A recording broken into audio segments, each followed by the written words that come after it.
And that flesh became God. ఆ శరీరమే దేవుడై ఉండెను. The flesh came to Kerimeri. ఆ శరీరధారి అయిన దేవుడే ఈ యొక్క కెరిమెరికి వచ్చి ఉన్నాడు.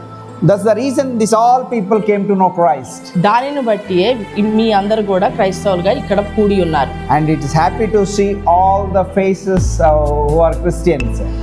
మీ అందరి ముఖాలను చూస్తూ క్రైస్తవులుగా మీ అందరిని కలిసినందుకు చాలా సంతోషకరంగా ఉంది. Hope I'll see you again in future. నేను నిరీక్షిస్తున్నాను మరలా మిమ్మల్ని కలుసుకుంటానని. If I don't see again, I'll see you in heaven.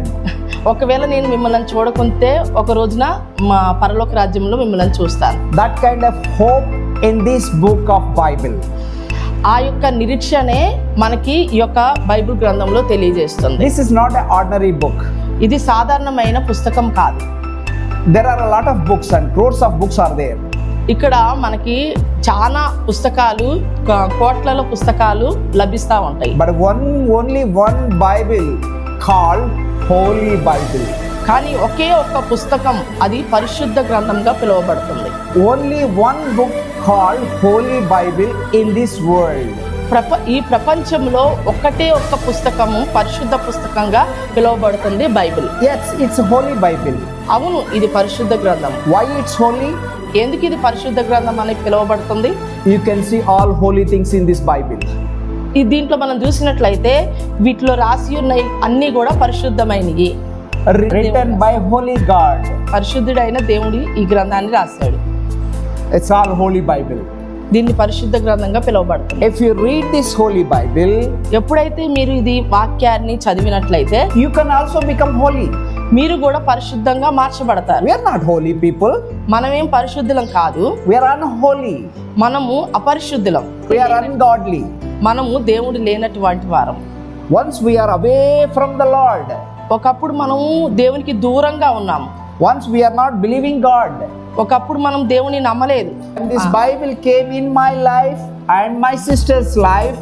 ఎప్పుడైతే ఈ బైబిల్ నా జీవితంలోనికి బ్రదర్ జీవితంలోనికి వచ్చి ఉన్నదో my life was changed. నా జీవితం మార్చబడి ఉన్నది. Sister life was changed. Brother life జీవితం మార్చబడి ఉన్నది. Why? ఎందుకు? It will change our lives. ఈ యొక్క బైబిల్ మనల్ని మన జీవితాలను మారుస్తుంది. Not only this book, ఇది పుస్తకం కాదండి, it speaks. ఇది మాట్లాడుతుంది. It speaks to all the mankind. మనుషులందరితోటి ఈ పుస్తకం మాట్లాడుతుంది. It's a living word. ఇది జీవిస్తున్న వాక్యం. It's a living Bible. ఇది జీవిస్తున్న Bible. Christ came from heaven to down to explain this word of God.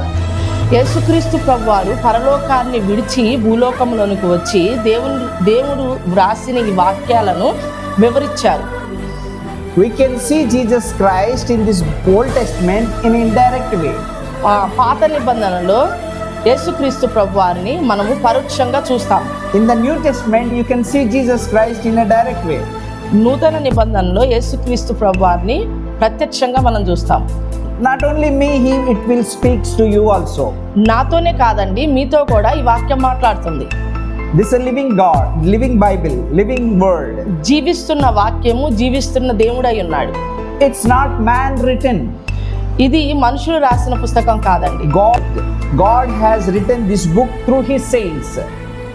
దేవుడే ఈ యొక్క వాక్యాన్ని తన భక్తుల ద్వారాగా రాసి ఉన్నాడు. It's not man written. ఇదేమి మనుషులు రాసిన పుస్తకం It's not ordinary book. ఇది సాధారణమైన పుస్తకం కాదు. When you read this Bible, ఎప్పుడైతే నువ్వు వాక్యాన్ని చదువుతావో your life will be transformed. నీ జీవితం మార్చబడుతుంది. When you read this Bible, ఎప్పుడైతే నువ్వు ఈ వాక్యాన్ని చదువుతావో your nature will be changed. నీ స్వభావం మార్చబడుతుంది. It speaks to me every day. ఈ వాక్యము నాతోటి ప్రతిరోజు మాట్లాడుతుంది. For example, ఉదాహరణగా చెప్పాలంటే, if I want to tell lie, నేను ఒకవేళ అబద్ధం మాట్లాడినట్లయితే this speaks, hey Yona Babu, you are telling like, don't do that. ఈ వాక్యం నాతో మాట్లాడుతుంది, యోనా బాబు నువ్వు ఇది తప్పు అబద్ధం మాట్లాడుతున్నావు అని. So that's why I love this Bible. కనుక ఈ యొక్క బైబిల్ని నేను ప్రేమిస్తున్నాను.